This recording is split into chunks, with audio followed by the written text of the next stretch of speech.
Tecnologías de la información y comunicación en el medio digital.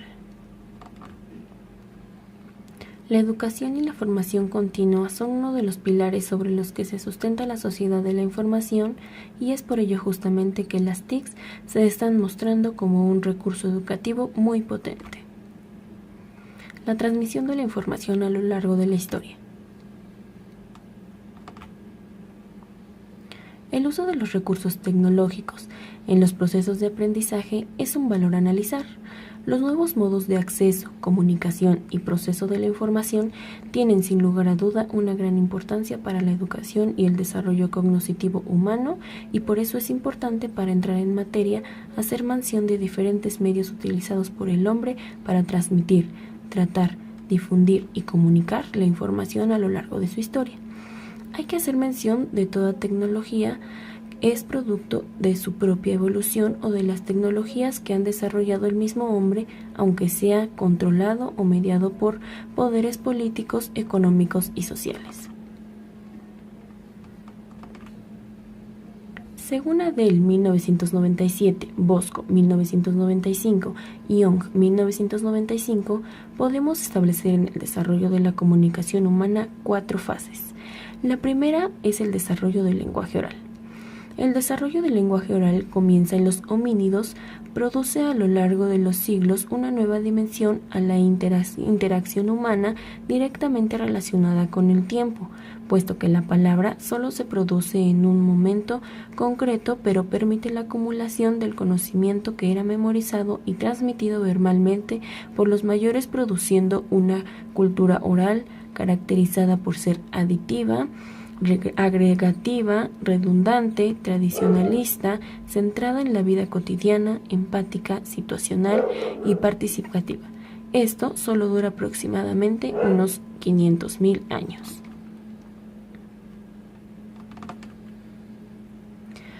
La segunda etapa es la de la difusión de la escritura. El uso de los signos gráficos para representar el habla se produjo aproximadamente hace 3.500 años antes de nuestra era. La utilización de la escritura como medio de transmisión de la información supone la necesidad de la alfabetización de las personas, creándose las primeras escuelas cuyo objetivo era enseñar a los escuchas la lectura y escritura. Con la escritura se produce el primer proceso de contextualización en el aprendizaje. Anteriormente se aprendía lo que se observaba y realizaba directamente en una situación real. Posteriormente, la escritura permite el aprendizaje y enseñanza descontextualizada de su entorno real, ampliándose con ello las posibilidades de aprendizaje.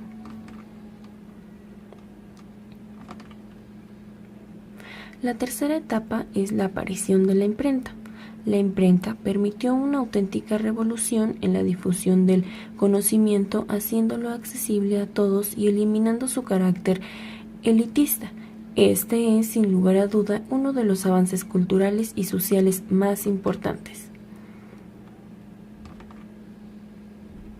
La cuarta etapa es el uso de los medios electrónicos y la digitalización. Los avances en los medios electrónicos y la digitalización, y sobre todo la confluencia entre los dos, han permitido crear entornos de comunicación totalmente novedosos. Estos entornos no están sujetos a un medio físico, y en ellos la información se sitúa en un espacio no real, es decir, virtual, o también llamado el ciberespacio, por lo que se dispone de posibilidades de transmisión de la información casi instantánea y a nivel global. Podemos hacer mención del Internet como elemento más representativo de las TICs, que facilita el tratamiento, creación, transferencia y comunicación de la información, como ya antes lo habíamos mencionado. Integración de las TIC en la educación. Hoy en día la evolución de los ordenadores ha permitido disponer de herramientas cada vez más potentes y versátiles. La evolución de determinados aspectos relacionados con el ordenador, como entornos más amigables y sencillos, procesamiento de la información multimedia, acceso a Internet y a los servicios telemáticos, y además hacen de los ordenadores instrumentos con grandes posibilidades en múltiples ámbitos o sectores sociales. Repercusiones de las TICs en la educación. El uso de las TICs representa ventajas en su comparación con los recursos utilizados en la enseñanza tradicional. La mayoría de estas ventajas están relacionadas directamente con las propias características de las TICs. Entre ellas, cabe destacar la información variada, la flexibilidad instruccional, la complementariedad de códigos, aumento de la motivación, actividades colaborativas y potenciar la innovación educativa.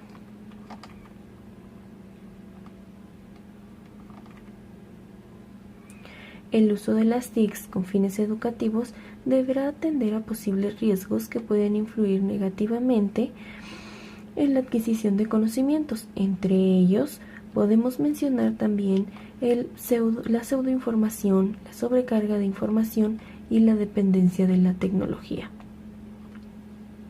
A modo de conclusión y retomando específicamente el tema de las tecnologías de la información y comunicación en el medio digital ante la educación, podemos nombrar algunas repercusiones tanto en la escuela presencial como en la virtual. Es por eso que si hablemos de la enseñanza tradicional teniendo por objetivo fundamental la adquisición de conocimientos, basándose para ello los procesos de memorización, impartiéndose la enseñanza de forma colectiva en la que el profesor actuaba como el emisor de conocimientos y el estudiante el receptor de los mismos, este tipo de enseñanza sigue un modelo conductista para la adquisición de conocimientos. En contraposición, en la sociedad de la información, el objetivo fundamental de la educación es posibilitar que el estudiante sea capaz de construir sus propios conocimientos a partir de sus conocimientos previos, de las experiencias y de las informaciones a las que puede acceder. Es necesario distinguir, por tanto, entre información y conocimiento.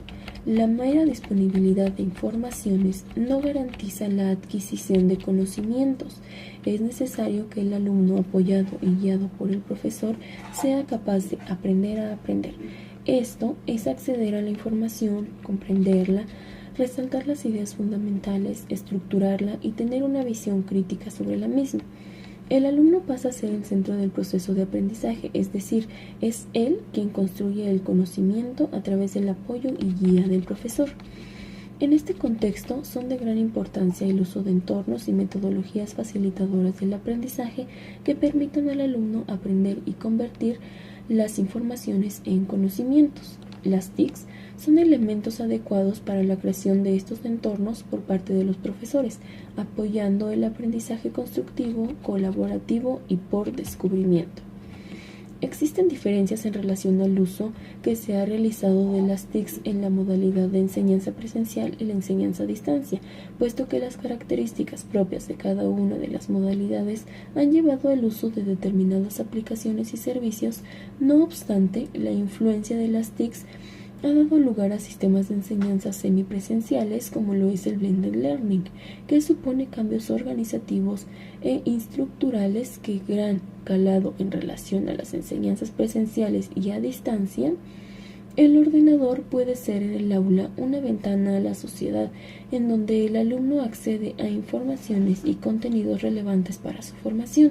Asimismo, el profesor puede utilizar en su aula una fuente importante de recursos educativos de gran calidad y con alto contenido multimedia, lo cual resulta extraordinariamente motivador para los alumnos. Sin embargo, se acentúa la necesidad de que el profesor realice una tarea como tutor, apoyando el proceso de aprendizaje para que los alumnos realicen un aprendizaje constructivo que les permita utilizar de una forma comprensiva y adecuada las informaciones a las que acceden. Por otro lado, y sin lugar a dudas, una de las potencialidades más importantes de Internet en el proceso de educación y formación de las personas se produce en la enseñanza a distancia, convirtiéndose la red en la herramienta que actualmente facilita tremendamente el aprendizaje y la relación de cursos a distancia, hasta el punto de aproximar en gran medida la enseñanza a distancia a la enseñanza presencial, como lo son las videoconferencias. La educación y las formas o los medios telemáticos han tenido gran implantación para atender las necesidades de la educación continua y a distancia de las personas adultas, puesto que presentan las características y ventajas propias de la enseñanza a distancia. junto con las posibilidades de la intercomunicación a través de los servicios de Internet. Es por eso que los usuarios deciden cuándo realizar el proceso de aprendizaje. Este sistema ha tenido gran aceptación entre los estudiantes universitarios y en el mundo de la empresa, pues el estudiante no dispone de todo su tiempo por tener otras obligaciones y puede adecuar el horario de formación a sus propias necesidades. O también los alumnos que tienen dificultad para asistir a centros de enseñanza presencial por vivir en zonas rurales, alejados de los mismos, o por sus características psicofísicas, pueden acceder a cursos de formación a través de la red desde sus propios domicilios. Otra de ellas es la comunicación entre tutor-alumno, y entre los propios alumnos del curso mejora ampliamente en los cursos basados en la red sobre los cursos de enseñanza a distancia tradicionales. Muchas gracias, eso es todo.